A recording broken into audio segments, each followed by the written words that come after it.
और ज्ञान हो जाए तो परिवर्तन जरूर आएगा।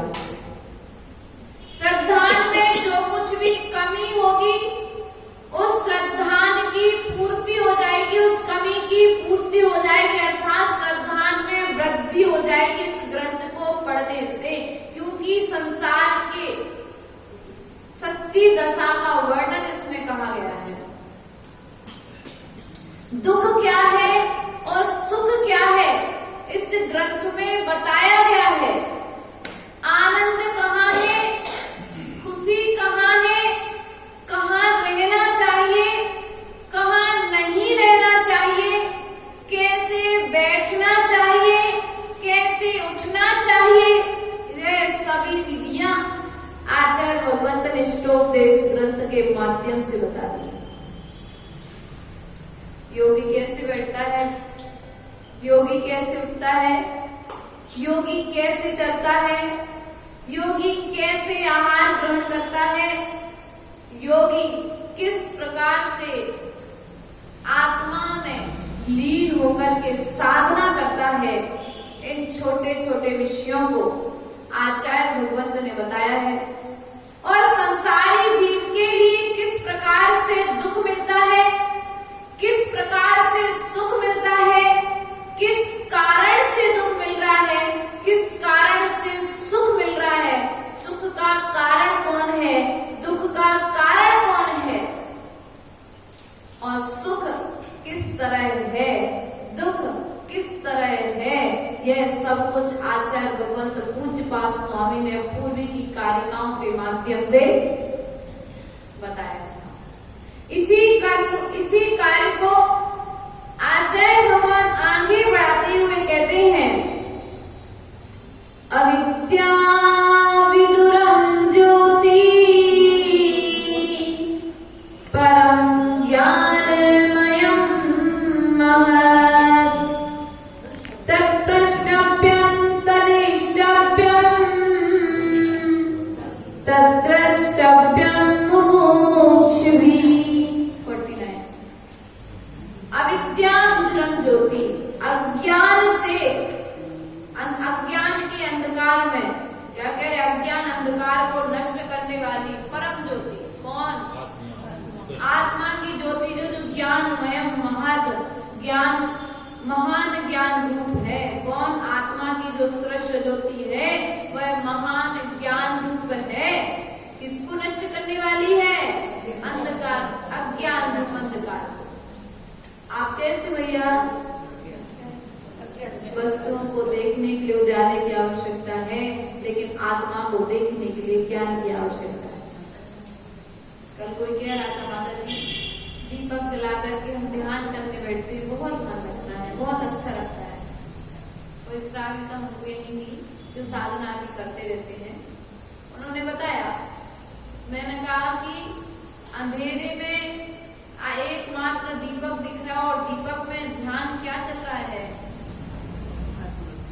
जिस प्रकार से दीपक है, दीपक की लौ जल रही है, घी के सहयोग से, उसी प्रकार से ज्ञान के द्वारा आत्मा विकास को प्राप्त हो रही है, प्रज्वलित हो रही है। क्या हो रही है, जितना घी होगा उतनी देर दीपक जलेगा, जितना ज्ञान होगा उतनी देर तुम्हारे लिए कर्म के बंध से बचोगे। जितना ज्ञान होगा उतना ज्ञान तुम्हें सुख का कारण बनेगा। हमने कौन सी ज्योत जला करके रखी है, पानी से ज्योत जल सकती है क्या? अज्ञान आपके पास में, और अज्ञान, उस ज्ञान को ज्ञान नहीं कहा जो ज्ञान संसार को बढ़ाने वाला है। और हमारे पास तो ऐसा ज्ञान है नहीं जो केवल ज्ञान को प्रकट कर सके। शक्ति रूप से है, प्रकट रूप में। रोटी बनाना है तो आटा होना आवश्यक है। गेहूं हो लेकिन गेहूं का आटा ना हो, रोटी। उसी प्रकार से जब तुम्हें आत्मा को भगवान बनाना है, संसार से रहित होना है, संसार से छूटना है, तो आचार्य भगवान कहते हैं आत्मा के ज्ञान को प्रकट करो। जिस रूप में प्रकट करोगे उस रूप में प्रकट हो जाएगा। ज्ञान रूप प्रकट करोगे अज्ञान रूप हो जाएगा। और ज्ञान रूप प्रकट करोगे तो पानी, देखा पानी, पानी देखा, पानी पानी होता है, उसी पानी में नींबू मिला दो तो नींबू रूप हो जाता है, शक्कर मिला दो तो शक्कर रूप हो जाता है, कलर मिला दो, कोई रंग मिला दो तो रंग रूप हो जाता है, कचरा मिला दो तो पानी कचरा रूप, पानी लेकिन पानी रहता है। उसी प्रकार से आत्मा है, आत्मा तो आत्मा जैसी रहेगी, आत्मा में तुम जैसा मिलाते जाओ वैसे रूप। अभी अपन राग द्वेष का रंग मिलाते चले जा रहे, इसलिए आत्मा में राग द्वेष रूप दिख रही है, लेकिन इसी आत्मा में यदि हम स्वभाव क्षमा मार्दव आदि जो हमारे स्वरूप है, आकिंचन त्याग तप आदि जो हमारे रूप है, हमारे स्वरूप में हमारा स्वभाव है, यदि हम इन्हें मिलाएंगे तो क्या होगा, उस रूप हो जाएगी। इसलिए प्रिय बंधुओं, विचार करना है, अज्ञान अंधकार को नष्ट करने के लिए आत्मा में जो ज्ञान है वह समर्थ है। एक व्यक्ति के पास ताकत हो, उस ताकत का यूज ना करे, शक्ति तो है लेकिन शक्ति को प्रकट ना करे तो आचार्य भगवान कहते हैं तुम अपने प्रति चोरी कर रहे हो, किसी दूसरे के प्रति नहीं कर रहे हो। किसकी चोर हो? शक्ति है मुनि बनने की, शक्ति है धर्म करने की, लेकिन फिर भी आलस्य को ना त्याग करके, राग भाव को ना त्याग करके हम क्या कर रहे हैं, सबसे दूर भाग रहे हैं। आचार्य भगवान कहते पॉजिटिव तो सोचो, तुम अच्छा सोचना प्रारंभ तो करो, जीवन में अच्छा होगा। बुरा सोचोगे तो बुरा होगा और अच्छा सोचोगे तो, लेकिन हमारी स्थिति क्या है, हम अज्ञान रूप ही सोच पाते, अज्ञान रूप ही जान पाते और अज्ञान का ही आचरण कर पाते हैं, इसलिए हम अपने आत्म ज्ञान को नहीं पहचान पाते, अर्थात सच्चे सुख तक नहीं पहुंच पा रहे हैं। अच्छा एक बात बताओ, विद्या अच्छी है कि बुद्धि अच्छी है? बुद्धि अच्छी होना चाहिए कि विद्या अच्छी होना चाहिए? बुद्धि।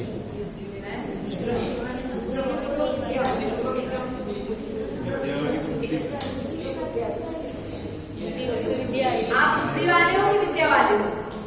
दोनों ही,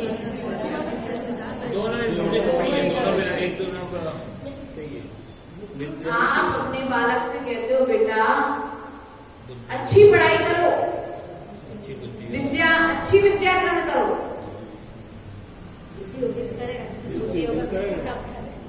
विचार करिए अच्छा क्या होना चाहिए, विद्या अच्छी होना चाहिए कि बुद्धि अच्छी होना चाहिए? बुद्धि, जानने की कला अच्छी होनी चाहिए, गलत विद्या उसकी बुद्धि भी होनी चाहिए, सोच अच्छी होनी चाहिए तो विद्या ग्रहण कर सके। विचार करिए, एक प्रश्न आपके दिल में छोड़ा मैंने, बुद्धि की विद्या, आप लोगों के पास में विद्या है, आप लोग सब क्या हो, विद्या वाले हो, लेकिन बुद्धि अर्थात विवेक से सहज जो हो वह बुद्धि है। क्या है? बुद्धि है, और बुद्धि हो और विद्या ना हो तो भी कल्याण होने वाला नहीं है। इसलिए आत्मा के कल्याण रूप विद्या का होना भी आवश्यक है, और आत्मज्ञान को ग्रहण करने के लिए उस रूप पुण्य कर्म से प्राप्त हुई बुद्धि का होना भी आवश्यक है, अर्थात विवेक का होना भी आवश्यक। एक माँ अपने बच्चे से कह रही बेटा पढ़ाई कर, पढ़ाई कर, पढ़ाई कर, वो पढ़ाई कर रहा है, विद्या प्राप्त कर रहा है। अब विचार करिए, उसके द्वारा जो विद्या ग्रहण की जा रही है वह डिप्रेशन में आ गया, टेंशन में आ गया है, बड़ी बड़ी किताबों को पढ़ रहा है, विद्या ग्रहण कर रहा है। विद्या की बात कही आपने, जो टेंशन दे दे, जो तुम्हारे लिए तुम्हारे सेंस को खत्म कर दे, सोचने समझने की शक्ति को, विद्या हो सकती है क्या? आचार्य भगवान कहते हैं विद्या को भी बुद्धि पूर्वक ग्रहण किया जाए तो वह तुम्हारे लिए आत्म कल्याण में बात बनेगी। वरना वही विद्या, कल कोई बता रहा था, बैठे थे तो बच्चे बोले माता जी कोई कुछ घटना घटी समाज में, तो बोले बहुत ज्ञानी थे, बहुत अच्छे पढ़ाई करते थे, बहुत अच्छा उनको ज्ञान था, और उसी ज्ञान के कारण, अधिक ज्ञान के कारण डिप्रेशन में चले गए, डिप्रेशन में चले गए। तो आज बहुत इंटेलिजेंट थे, देखो इसलिए आचार्य भगवंत कहते हैं अब क्या किया, डिप्रेशन कैसे आ गया, बुद्धि को दिन रात पड़ा तो बुद्धि ने काम करना, मशीन भी एक समय तक काम देती और यदि उस मशीन से अधिक काम लोगे तो वो भी आपका साथ। फैक्ट्री में कपड़े बनाने वाली मशीनें चलती, उसकी मर्यादा बताई कि इतने घंटे चलाना, इतने घंटे इसको रेस्ट देना है, और यदि रेस्ट नहीं दोगे तो वो भी साथ छोड़ देती है। तो फिर हम अपने बुद्धि का कितना उपयोग करेंगे। इसलिए आचार्य भगवंत एक गुरु है, अपने शिष्य को पढ़ा लिखा रहा है, सब कुछ कर रहे, उनके पास ज्ञान है, बुद्धि है, विद्या है, सब कुछ है, लेकिन आचार्य भगवंत कहते हैं जहाँ पर बुद्धि अच्छी होती वहां पर विद्या हो और विद्या के साथ में विवेक हो, यह बहुत आवश्यक है। इसलिए हमें अपनी बुद्धि को भी शुद्ध रखना चाहिए और शुद्ध विद्या को ग्रहण करना चाहिए, जो हमारे अज्ञान अंधकार को मिटाने में सक्षम हो। मुमुक्षु भी मोक्ष की अभिलाषा पुरुषों को क्या करते हैं, तत्प्रष्टव्यम तदिष्टव्यम, वे उसी की वांछा करते हैं। किसकी वांछा करते हैं, उसी के विषय में पूछते हैं। किसके विषय में पूछते हो, जिसकी अभिलाषा मोक्ष जाना है, जो मोक्ष मार्गी है वे मोक्ष की बात पूछेंगे, जो संसार मार्गी है वे संसार की बातें करेंगे। कुछ श्रावक हमारे पास आते हैं, कुछ गृहस्थी की बातें करते हैं, कुछ आते हैं तो वो अच्छे धर्म की चर्चा सुनाते हैं। तो जिसको जिस चीज में रुचि होती है वह चीज उस विषय में पूछ लेता है। और मोक्ष मार्ग जो होगा तो किसकी पूछेगा, माता जी माँ आपने मैं पूछ ही नहीं आ, ये तो मोक्ष मार्गी होते तो हम पूछ लेते। माता जी तो हमसे बोली नहीं है, कोई गलती हो गई क्या, भैया तुमसे गलती नहीं हुई, तुमसे गलती नहीं हुई। आचार्य भगवंत ने कहा उसी से पूछना, उसी से बोलना जो मोक्ष मार्ग की ओर बढ़ने वाला हो, उसी की चिंता करना जो मोक्ष मार्गी हो।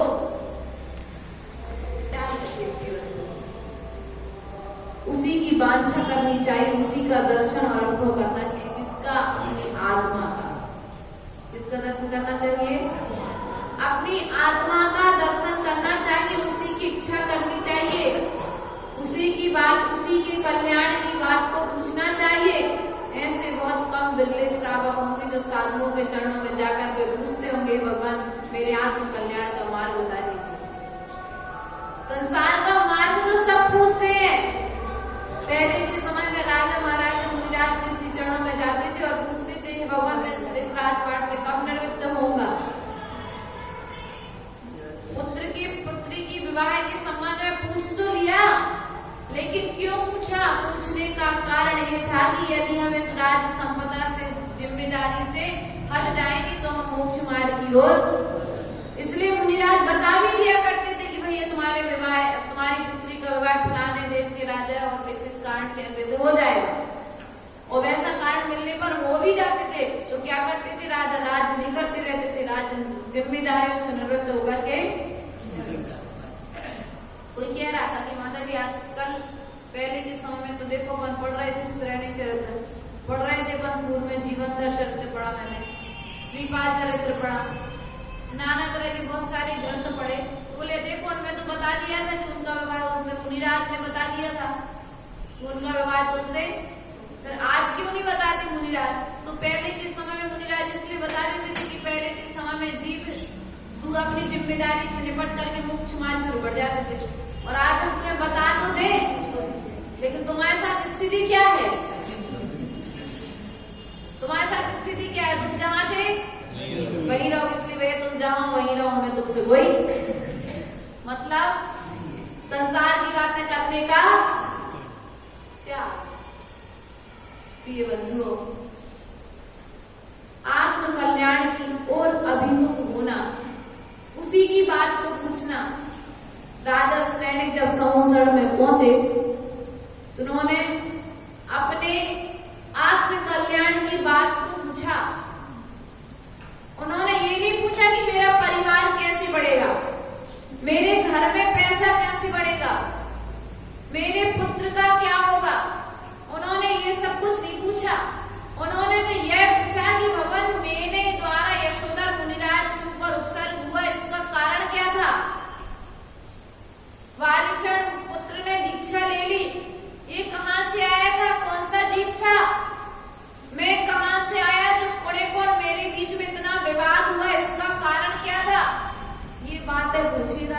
सैनिक ने कि मेरा कौन सा पाप कर्म इतनी हृदय में आया था कि मैंने कुड़े पुत्र को जन्म दिया। जन्म देने के बाद उसके अशुभ संकेतों को जानने के बाद में उसे राजगृह में स्थान दिया, पालन पोषण कराया और उसके बाद बड़े होकर के राज्य भी दिया। और राज्य देने के बाद में एक तरफा वैर चलता रहा। इसका कारण आचार्य भगवंत कहते हैं, समुद्र में राजा सैनिक ने आत्म कल्याण की बात को पूछा।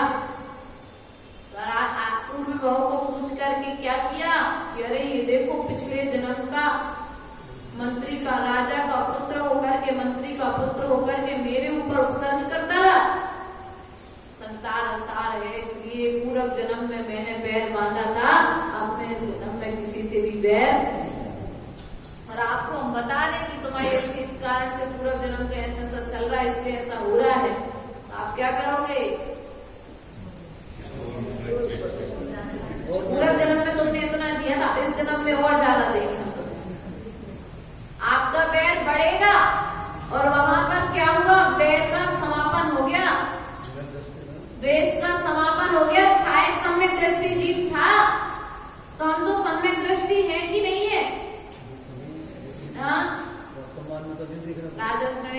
अपने इंद्रवर्धन जी कह रहे अभी तो हम है ही नहीं है।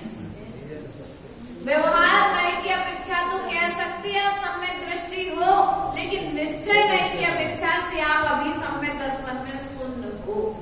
लेकिन विश्वास है कि एक ना एक दिन निश्चित आप सम्यक को प्राप्त हो जाओगे। एक व्यक्ति था, व्यक्ति के पिताजी के पास बहुत धन था, तो पत्थर होते थे पहले नदियों से जो निकलते थे सीधे रत्न, तो पहले हम इतने बनाने वाले तो इतने वो स्नान वगैरह पहले ऐसे बहुत दुर्लभ लोगों को व्यवस्थित कर पाते थे। तो सेठ के पास में बहुत धन था, तो सेठ ने क्या किया, उसका पुत्र जो था वो लायक नहीं था, लायक मतलब योग्य नहीं था। तो सेठ ने क्या किया कि उन रत्नों को अपनी तिजोरी में संभाल करके रखा और बिना बताई उसका अचानक से मरण हो गया। और जब सेठ का मरण हो गया तो एक दिन, अब पुत्र तो ज्ञान था ही नहीं, पुत्र में ऐसा ज्यादा समझता नहीं था, विवाह हो गया था, पुत्र थे, सब कुछ थे, लेकिन उतनी बृहद बुद्धि नहीं थी उसकी। तो सेठ ने बताया नहीं, और सेठ ने जब बताया नहीं तो एक दिन पुत्र जब सफाई कर रहा था घर की, तो उसने देखा ये रत्न, ये क्या पड़ा हुआ पत्थर थे, देखो। तो पिताजी ने कुछ और रखने नहीं मिला थे, जो रे पत्थर रखे थे संभाल कर। तो उसने क्या किया, पूरे पत्थर बाहर निकाले, उसका जो बच्चा था उसको खेलने के लिए दे दिए। क्या कर दिए? पूरे रत्न, वो जो उसको पत्थर जान रहा है, पिताजी को कुछ और नहीं मिला रखने के लिए, तो जो पत्थर रखे संभाल करके, और पूरे पत्थर बच्चे को उठा करके दे दिए। अब बच्चा रोज खेलने लगा, खेलते खेलते एक दिन बाप और बेटे दोनों दिन बाजार गए। बच्चा हाथ में एक पत्थर लिए था, और पत्थर लिए था तो दोनों जन नदी के किनारे में, पहले नदी के किनारे गए, तो नदी के किनारे जाते जाते उसने नदी में पूरे पत्थर फेंक दिए। तो जो पोता था सेठ का, तो खुद ने कहा कि पापा पापा आपने बाकी सब पत्थर तो फेंक दिए नदी में, एक पत्थर मुझे बचा लेने दो। ये बोले ठीक है चलो तुम रख लो, एक पत्थर तुम रख लो। उस बच्चे ने रख लिया एक पत्थर। अब ये दोनों बाजार से निकल रहे थे, क्या कर रहे थे, तो एक सुनार की दृष्टि पड़ी। वो बच्चा सुनार की दुकान पर, ये सामान दूसरी दुकान से लेने लगा, वो बच्चा वहां सुनार की दुकान पर बैठ करके खेलने लगा। तो सुनार ने देखा कि ये तो बहुत अच्छा पत्थर है, ये रत्न है। तो उसने बच्चे से कहा बेटा ये रत्न तुम मुझे दे दो, मैं तुम जितने खिलौने कहोगे मैं तुम्हें पूरे बाजार के खिलौने खरीद के। तो बच्चे ने जितने खिलौने मांगे उस सुनार ने उस बच्चे के लिए पूरे खिलौने दे दिए। बच्चा खिलौना लेकर के सुनार के अपने पिताजी के पास पहुंचा, तो पिताजी ने कहा बेटा तुम्हें ये खिलौने किसने दिए? तो वो लेकर के आगे पापा जी हमको ये खिलौने इन्होंने दिए और पत्थर ले लिया अपना। बोले ठीक है कोई बात नहीं, पत्थर देने में मिले तो अच्छी बात, कोई बात नहीं। तो सुनार से पूछा कि ये पत्थर क्या है, तुमने एक पत्थर, इतने से पत्थर के बदले तुमने इतने सारे खिलौने दे दिए, इसका कारण? तो सुनार ने पूछा तुम्हारे पास क्या ऐसे पत्थर और भी है क्या? बोले थे बहुत सारे पत्थर, मैं आज ही नदी में फेंक के आया। बोले जहां तुमने नदी में फेंकी वहां से बाहर ला सकते हो क्या? बोले नहीं, अब वो तो नदी में कुछ कीचड़ में जाके लग गए होंगे, कुछ आगे बढ़ गए होंगे, कुछ मछली आदि मतलब बह गए होंगे, अब तो वो नहीं मिलने वाले हैं। तो सुनार ने फिर जब ज्ञान कराया कि सामान्य पत्थर नहीं थे, ये रत्न थे, इसलिए मैंने प्रिय बंधु, उसी प्रकार से हमारी स्थिति है क्या है? अभी तक तो हमने आयु कर्म को अपना खराब करते रहे, राग द्वेष की बातों में लगाते रहे, इधर उधर फेंकते रहे, इधर उधर अपना समय उपयोग लगाते रहे। आचार्य भगवान कहते अब तो तुम्हें ज्ञान हो गया, तुम्हारी आत्मा कितनी कीमती है, तुम्हारा मनुष्य पर्याय पाना कितना कीमती है। अब जब ज्ञान हो गया, जिसकी दुर्लभता को जानकर इसकी कदर कर लो, और अभी भी कदर नहीं करोगे तो उस अविवेकी मनुष्य की तरह मेरी स्थिति है, जो रत्न देकर के खिलौने बच्चों के खिलाफ खेलने के लिए लेकर के रत्न बेच करके सोने की चेन दे करके आप 100 रुपए के खिलौने लेकर के आ जाओ, तो बुद्धिमान है कि विवेक अविवेक है? अज्ञान है कि ज्ञान है? और हम कर यही रहे हैं, अपना कीमती समय बाहर में दे करके, बाहर के लोगों को दे करके, बाहर के व्यापार में दे करके कुछ थोड़ा सा पैसा कमा करके खुशी मान रहे हैं। आचार्य भगवान कहते हैं ये तुम्हारे आत्मा की ओर अभिमुख होने वाली क्रिया नहीं है, मैं संसार में डालने वाली क्रिया है। इसलिए क्या करो? आत्मा को आत्मा जान करके आत्मा में लीन होने का प्रयास और पुरुषार्थ करो। क्या करो? आत्मा में लीन होकर के, आत्मा को जान करके आत्मा में प्रवेश करो और आत्मा को केवल ज्ञान को प्रकट करके सिद्ध अवस्था को प्राप्त करो। ऐसा आचार्य भगवंत का ध्येय है आप सबके प्रति। इसी क्रम को आगे बढ़ाते आचार्य भगवान कहते हैं तत्व का सार क्या है? तो तत्व के सार को आचार्य भगवान कहते हैं जीवोन्या पुद्गलस्यान्य। यह जीव अपने को सबसे क्या मानता है? अन्य है। जो जीव है पुद्गल आदि, पुद्गलाश्चान्य, पुद्गल आदि जो है वो क्या है? जीव से भिन्न है, अर्थात अलग है, पृथक है। कौन? आपको इतने दिन से उपदेश चल रहा है, लेकिन शरीर अलग है, आत्मा अलग है, ये अभी तक आचरण में नहीं आया। कोई बात नहीं, लेकिन श्रद्धान में आया कि नहीं आया?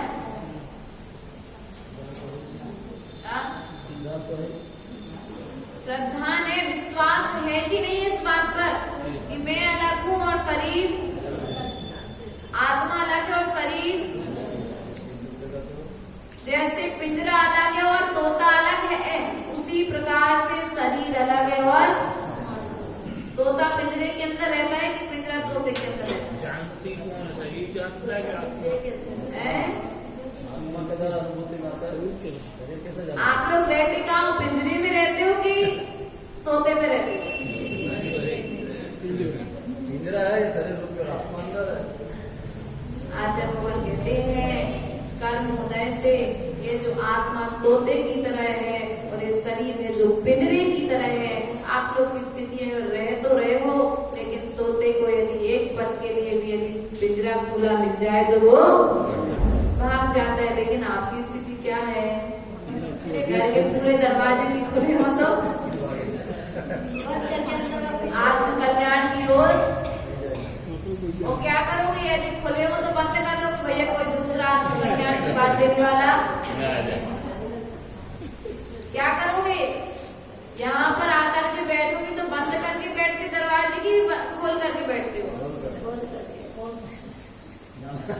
यदि खोल करके बैठते होते तो थोड़ा तो आचरण में आता। बंद करके बैठते हो, बस दिखाने के लिए आते हो कि भैया चलो सभा में चले लोग आ गए। लेकिन हमें विश्वास है कि आप कितने भी दरवाजे बंद करके बैठो, एक ना एक दिन आपको पूज्यपाद स्वामी की बात मान करके आचरण करना पड़ेगा, तत्व को मानना पड़ेगा। और जिस दिन तुम्हारे लिए इस बात पर विश्वास हो जाएगा, श्रद्धान हो जाएगा कि आत्मा अलग है और शरीर अलग है, उस दिन तुम्हारा दुख मिट जाएगा। माता जी ऐसा कोई उपाय बताओ जिससे हमारा दुख मिट जाए। शरीर से राग करना बंद कर दो, दुख मिट जाए। क्या हो जाएगा? दुख मिट जाएगा। शरीरधारियों से जो संबंध है, संबंध रखने का त्याग कर दो। क्या कर दो? त्याग कर दो। त्याग ना कर सको तो कम से कम राग करना बंद कर दो उससे। ऐसा एक क्षेत्र वाला संबंध है, संबंध है कितना भी वो कर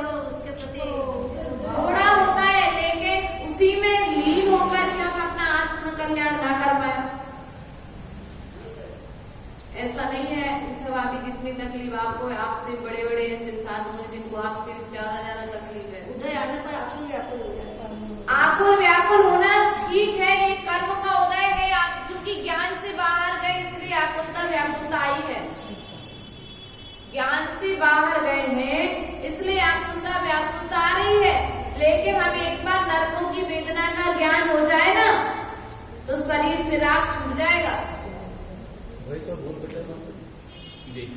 कल केस लॉन्च चल रहा था और केस लॉन्च करते समय थोड़ा बहुत वेदना भी हो रही थी, लेकिन मन में एक ही बात चल रही थी बार बार कि कम से कम नरकों में हम जितनी वेदना सहन करके आए हैं उस वेदना से तो ये वेदना कुछ भी नहीं है। और आचार्य गुरुदेव ने कहा है, ऐसा सुना है गुरुओं के मुख से कि जैसे जैसे जितने जितने अपने सिर के बाल निकलते जा रहे हैं उतने उतने कर्म कर रहे। क्या किसको चढ़ा रहे थे? किसके किए हुए? स्वयं के। जितने तीव्र भाव के साथ किए होंगे, जितने पाप भाव के साथ कर्म किए होंगे उतनी ज्यादा वेदना का अनुभव। और वेदना का अनुभव तो ज्ञान के बाहर जाने पर होता है। इसलिए प्रिय बंधुओं, स्थिरता को लाने का प्रयास और पुरुषार्थ तो करो। शरीर से राग कुछ तो कम हुआ, ज्यादा नहीं हुआ तो कुछ तो कम हुआ। क्योंकि जहां पर अपने कंघी में यदि एक बाल फंस जाए आप लोगों का, ऐसा लगता है जैसे या तो कोई थोड़ा सा खींच दे। एक बार अभी हम लोग रायपुर चातुर्मास कर रहे थे। रायपुर चातुर्मास में हमारे समथिंग बैठते तब पाठ सूत्र आदि आदि ग्रंथ को लेते थे, आलाप पद्धति वगैरह। तो पंडित जी साहब बोले ऐसे मुनि धर्म के ऊपर चर्चा चली कि मुनि कैसे होते, मतलब एक पक्ष अपने मत से ऐसा निकला है जो मुनि धर्म को नहीं मानते हैं, है ना, मात्र ग्रंथों को मानते हैं, अर्थात समय सार आदि वस्तु मानते हैं। ऐसे कुछ श्रावक सृष्टि ऐसे हुए हैं। हाँ, स्वाध्याय मंडल। तो हमारे पंडित जी ने कहा कि जबलपुर में संगोष्ठी चल रही थी। क्या चल रही थी? जबलपुर में संगोष्ठी चल रही थी। बोले मैं भी उस संगोष्ठी में उपस्थित था, विद्वान होने के कारण मुझे भी उस संगोष्ठी में बुलाया गया। तो पंडित जी बोले कि मैं गया, सबे ने वक्तव्य अपने अपने हिसाब से सबने मुनियों के बारे में बोला, मुनि ऐसे मुनि वैसे, ठीक है, सबने बोला। बोले एक पंडित जी उपदेश देकर के आकर के बोले मैंने भी उपदेश दिया, मैंने भी अच्छा, मतलब मुनि धर्म के प्रति मैंने अच्छा बोला, लेकिन परंतु और लोगों ने नहीं बोला तो मैंने कोई बात नहीं, जिसके पास जैसा ज्ञान है उसने वैसा बोला।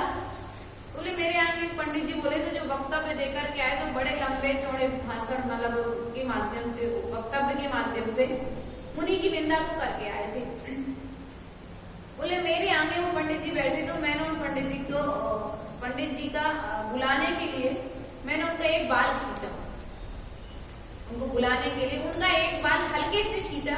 और जब मैंने उनका एक बाल खींचा तो उनको बड़ा दर्द हुआ, उड़ाना करे उल्टा सीधा बोलने लगे, बोले हमको। तो बोले मैंने पंडित जी से कहा कि पंडित जी आपने जिनकी निंदा करके आए हो वो अपने हाथ से पूरे सिर के बाल निकालते हो, मैंने तो आपका बाल निकाला नहीं, मात्र खींचा है, इससे आपको दर्द हो रहा है, तो बताओ फिर कौन सी? आप भले नाना तरह के, मतलब ऐसे कहने में बहुत सारे उदाहरण आ जाते हैं। इसलिए प्रिय बंधु, एक बार हमें किसी की बात को सुनकर के श्रद्धान में लाने के पूर्व में माँ जिनवाणी की बात को सुन लेना चाहिए। एक बार अपने ऊपर आचरण करके देखना चाहिए। जैसा कल बताया, एक बच्चे ने बोले यहाँ आपका केस लॉन्च चल रहा था और एक छोटी सी बच्ची कमरे में जाकर के अपने बाल खींच के देख रही थी। अन्वेषी, हम भी खींच के देखे, बड़े होके माता जी बनेंगे तो केस लॉन्च कर पाएंगे कि नहीं कर पाएंगे। इसलिए प्रिय बंधुओं, विचार करना, हमें आत्म कल्याण की ओर अभिमुख होना है। आत्म कल्याण के विमुख होकर के हमारा कल्याण नहीं होगा। भगवान भले ही संसार से विमुख है, लेकिन फिर भी तुम्हारा आत्म कल्याण करने वाले, कल्याण मंदिर में बताया ना, जिस प्रकार से भगवान आपकी दृष्टि तो संसार की ओर नहीं है, तो तब फिर आप हमारा कल्याण करने वाले कैसे होगे?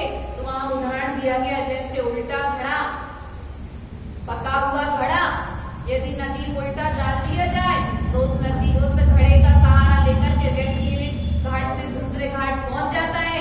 उसी प्रकार से भगवान भी भले संसार की ओर उनकी दृष्टि नहीं है, उल्टे बैठे हैं, उनका ध्यान नहीं है संसार की ओर, संसारियों की ओर, लेकिन फिर भी उनका नाम, उनका स्मरण, उनका जाप, उनकी बात को मानने वाले जीव निश्चित ही अपना कल्याण कर सकते।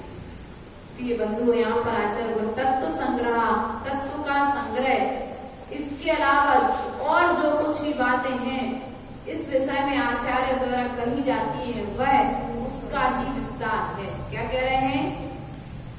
जीवोन्या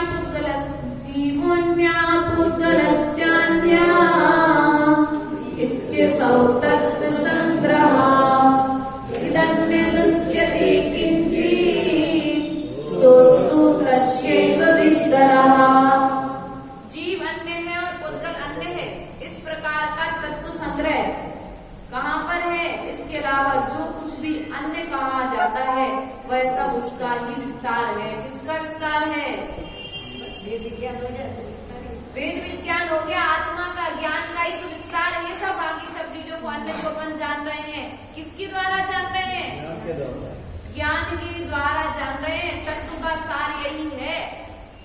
तत्व का सार हमने तो खूब सुन लिया, तत्व की बातें, बड़े बड़े ग्रंथों का निचोड़ हमारे पास यहाँ पर कहते डायरी, निचोड़ डायरियों तक ना रहे, डायरियों का निचोड़ आचरण में आ जाए, अर्थात कॉपियों तक लिखा ना रह जाए।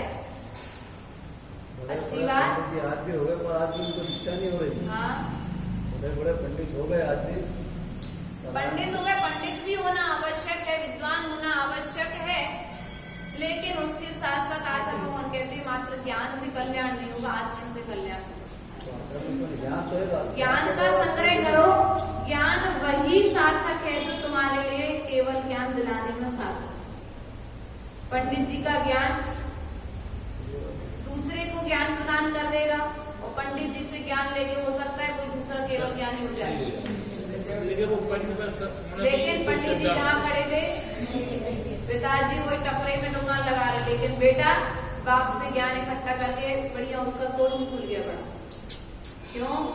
हमारी स्थिति भी इसी प्रकार की है। इसलिए कहने का तात्पर्य है तत्व का सार यही है, जीव अलग है और शरीर अलग है, पुद्गल अलग है और जीव अलग है। इस बात को जानकर इसके अलावा और तत्व का सार कोई दूसरा, इतने सारे श्लोक में इसका सार क्या है?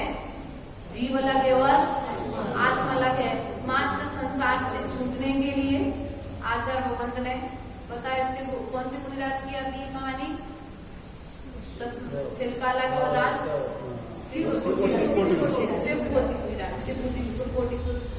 भगवती आराधना के लेखक है। शिवभूति मुनिराज की कहानी आती है। कुसुमात भिन्ना, दाल अलग है और 12 साल तक ओंकार मंत्र याद नहीं हुआ, लेकिन अंत में उन्हें इतना श्रद्धान हो गया कि जीव अलग है और आत्मा अलग है। इतना ज्ञान मात्र होने से गुरु बैठे रह गए मंदिर में और शिष्य केवल ज्ञान को प्राप्त हो गए। इसलिए प्रिय बंधु, हमें भी क्या करना है? मात्र पढ़ना नहीं है, पढ़ने के साथ साथ आचरण को उदाहरण करके अपना कल्याण करते हैं। अब आचरण को यहाँ पर कहते हैं इष्टोपदेश ग्रंथ शास्त्र का अध्ययन का फल क्या है? अपन ने भैया इतने दिनों से पढ़ रहे हैं, इसका फल क्या मिलेगा? इतने दिन से इतनी मेहनत कर रहे हैं, एक व्यक्ति पेपर देता है तो मालूम है रिजल्ट आएगा तो कैसा आएगा रिजल्ट? तो रिजल्ट आचरण कहते हैं यदि तुमने ऐसे अच्छे मन से सुना है, अच्छे वचन से सुना है, काया को स्थिर करके सुना है, और सुनने के बाद यदि तुम इसका आचरण करते हो, इस ग्रंथ का फल तुम्हारे लिए क्या मिलेगा? तो आचार्य भगवान यहाँ पर कहते हैं इष्टोपदेशमिति सम्यग् दीप्ते धीमा मानापमाने समिता स्वमता वितन्य मुक्ताग्रहो विनिवशं सजने वनेवा मुक्ति श्रेयं निरुपमा उपयाति भव्या। इष्टोपदेश किस मतलब इष्टोपदेश ग्रंथ को सम्यक धीमान मतलब अच्छी तरह अध्ययन संयम करके धीमान कौन, बुद्धिमान पुरुष मानापमान किससे, मान और अपमान से समता मतलब समता भाव के साथ वितरण में विस्तार को धारण करते हैं। किसके साथ? समता का विस्तार होता है। किसका विस्तार होता है? किसके साथ होता है? लेकिन बुद्धिमान पुरुष जो बुद्धिमान होंगे, ज्ञानी होंगे, वे क्या करेंगे? समता को धारण करेंगे। मान हो जाए तो अच्छा, सम्मान हो जाए तो अच्छा, और अपमान हो जाए। मुनिराज क्या करते? गाली सुने मन खेद न मानो। अवगुण किसी के अवगुण भी हो तो उनको गुण रूप बता देते हैं। ऐसे क्या करते? समता बन जाती है। इष्टोपदेश ग्रंथ पढ़ने से क्या मिला? समता। क्या मिली? और जहाँ समता स्थापित हो गई है, जहाँ पर समता की प्राप्ति हो गई है, वहाँ पर इस जीव के लिए निश्चित ही मुक्ति रूपी लक्ष्मी की प्राप्ति होने वाली। मुक्ताग्रह हो क्या मिलेगा? आग्रह को त्याग करता हुआ, किसको त्याग करते हुआ? सजने बनेवा गांव आदि में अथवा वन निर्जन वन में निवास करता हुआ भी मुक्ति श्रेयम मुक्ति रूपी लक्ष्मी को प्राप्त करता है। जिसके पास समता है वह संसारियों के बीच में भी रहते, अर्थात मुनिराज हैं, वे नगर में भी वास करें, गांव में भी रहे और वन में भी रहे। और समता है तो दोनों जगह रहकर वे अपना कल्याण कर सकते हैं। और यदि समता नहीं है तो वन में भी रहे और गांव में भी रहे तो कल्याण होने वाला नहीं है। इसलिए प्रिय बंधुओं, आप सभी से इस ग्रंथ का एक ही ध्येय है, अपनी समता को बढ़ाओ। समता की जब क्षमता बढ़ेगी तो निश्चित ही तुम्हारे अंदर में क्षमा भाव आ जाएगा, और क्षमा भाव आ जाएगा तो तुम्हारा निश्चित ही कल्याण हो जाएगा। क्योंकि पार्श्वनाथ भगवान के पास कितने गुण थे? अनंत गुण थे। अनंत गुणों को प्रकट किया, लेकिन एक मुख्य गुण था क्षमा गुण, जिस गुण के आधार पर उन्हें केवल ज्ञान प्राप्त हुआ। इसलिए हम आपसे कहेंगे समता अर्थात क्षमा भाव को धारण करके अपना आत्म कल्याण करें, मोक्ष मार्ग की ओर अभिमुख हो। इस प्रकार से हमने आज इष्टोपदेश ग्रंथराज की 51 गाथाओं के माध्यम से आत्मा का स्वरूप, संसार का स्वरूप और आत्म कल्याण किस प्रकार करना है, इस बात को जान करके हम अपना निश्चित ही कल्याण करने का भाव बनाएंगे। इस भावना के साथ बोले महावीर भगवान।